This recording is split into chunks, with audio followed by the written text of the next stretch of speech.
ભાભરની એક ખાનગી હોસ્પિટલમાં દિયોદર તાલુકા પંચાયતની ચૂંટણીમાં ટોચ ઓફ ધ ટાઉન બનેલ કિંજલબેન ઠાકોરના કુખે પુત્ર જન્મ થયો. તાજેતરમાં દિયોદર તાલુકા પંચાયતની પ્રમુખ અને ઉપપ્રમુખની ચૂંટણી ગુજરાતભરમાં ચર્ચાનું કેન્દ્ર બની હતી, જેમાં દિયોદર તાલુકા પંચાયત કોંગ્રેસના સભ્ય કિંજલબેન ઠાકોર રહે જાડા તા દિયોદર ચૂંટણી સમયે પ્રસૂતિના ગણતરીના કલાકો હતા અને તાલુકા પંચાયત પ્રમુખ ચૂંટણી વારંવાર મુલતવી રહી હતી અને સંઘર્ષભર્યો સમય હતો, છતાં અડગ મને કોંગ્રેસ તરફી મતદાન કરી લોકશાહીને વધુ મજબૂત બનાવતો કિસ્સો રાજ્યભરમાં ચર્ચાની એરણે ચડ્યો હતો.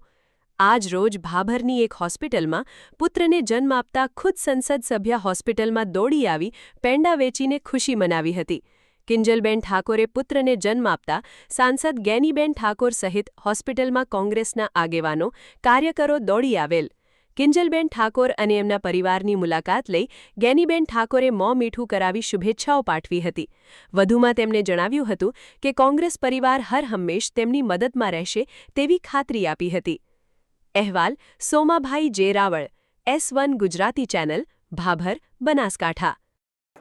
ખુશીના સમાચાર સાથે ભાભર લાભ હોસ્પિટલ ખાતે દિયોદર તાલુકા પંચાયતના સભ્ય કિંજલબેન નાગજીભાઈ ઠાકોરને દીકરાનો જન્મ થયો છે. બંને માતા પિતાને પરિવારને ખૂબ શુભેચ્છાઓ પાઠવીએ છીએ. દીકરાને ઉજ્જવળ ભવિષ્ય અને તંદુરસ્તની ભગવાન માં જગદંબાને પ્રાર્થના કરીએ છીએ. સત્યમેવ જયતે. કિંજલબેને પ્રેગ્નેન્ટ હતા ત્યારે પણ ખૂબ સંઘર્ષ કર્યો છે.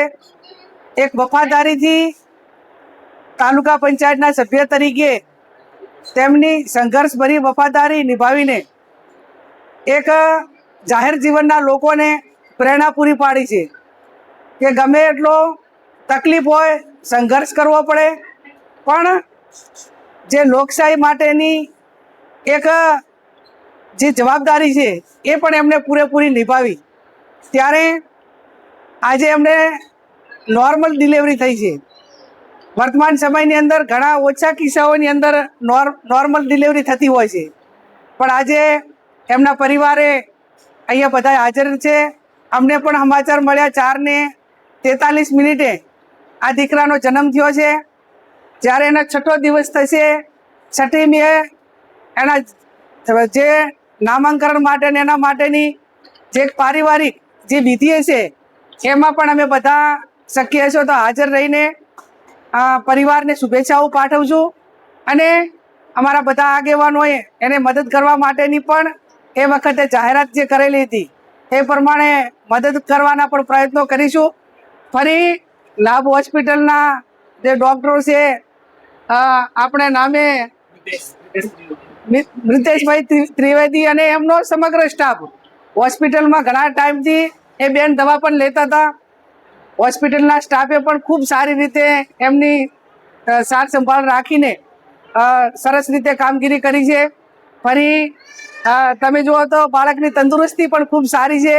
એટલે ફરી પણ આ દીકરાને, એમના પરિવારને અને કિંજલબેનને બધાને ખૂબ ખૂબ શુભેચ્છાઓ પાઠવી અને કોંગ્રેસ પરિવાર તરીકે સમગ્ર એક માનવતાનું ઉદાહરણ પૂરું પાડીને અત્યારે બધાએ ખુશી વ્યક્ત કરી છે.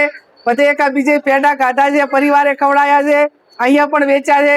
ખુશીના પ્રસંગમાં અમે બધા એમની સાથે છીએ અને આવનાર સમયની અંદર મેં અગાઉ કીધું એમ કે આવા નાના માણસ પાસેથી જાહેર જીવનના મોટા લોકોએ પણ પ્રેરણા લેવી પડે કે લોકશાહીની અંદર ચૂંટાણા પછી આપણી જવાબદારી શું છે.